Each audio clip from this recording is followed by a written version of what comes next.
আসসালামু আলাইকুম। আমি জনতার খাদেম উজ্জ্বল, আপনাদেরকে জানাই সিলট।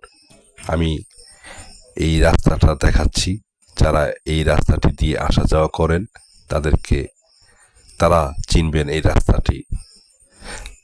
এই দেখেন, একটা বিষয় দেখে আমি কয়েকদিন ধরেই এই রাস্তাটি হাঁটতাছি, আসা যাওয়া করি, কিন্তু এই রাস্তাটি দিয়ে সাইডে একটি গাথা, এই গাথাতে দুই একটা গাড়ি পড়ে গিয়েছিল। তা আমি শুনলাম, আমার চোখের সামনেই দেখলাম, কিন্তু আমার ভিডিওটা করতে একটু দেরি হয়েছে। তাই আমি এটা দেখে আমি একটি ঢাইল ভাঙলাম গাছের, ওখানে ভাঙা ছিল।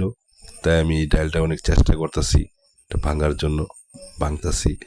তো বিষয়টা হলো, এই রাস্তাটা, এই গাথাটা অবস্থা যে কোনো টাইমে অ্যাক্সিডেন্ট হইতে পারতো, কিন্তু এই রাস্তাটা দিয়ে অনেক লোকই আসা যাওয়া করছে, কিন্তু এই জিনিসটা কেউই করলো না।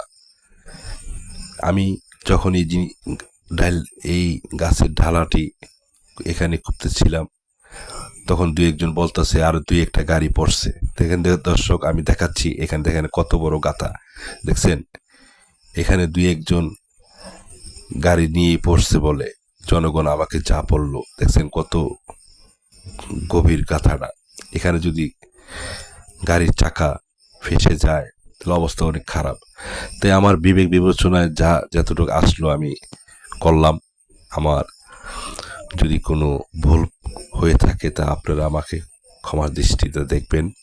আমি আমার বুদ্ধিতে, আমার জ্ঞানে যতটুকু ধরলো আমি এখানে এটা কুপি রাখলাম।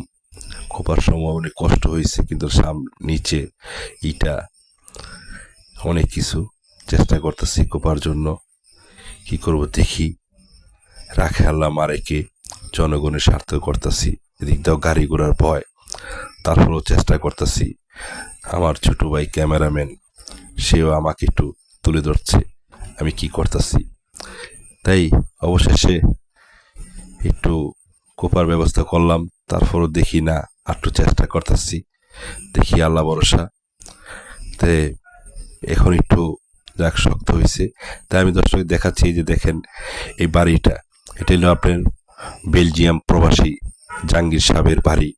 ওনার বাড়ির সামনে এই রাস্তাটা এই হাল, কিন্তু এই দেখেন কত বড় বাড়ি, ওনার বাড়ির সামনে এই রাস্তাটি এই অবস্থা।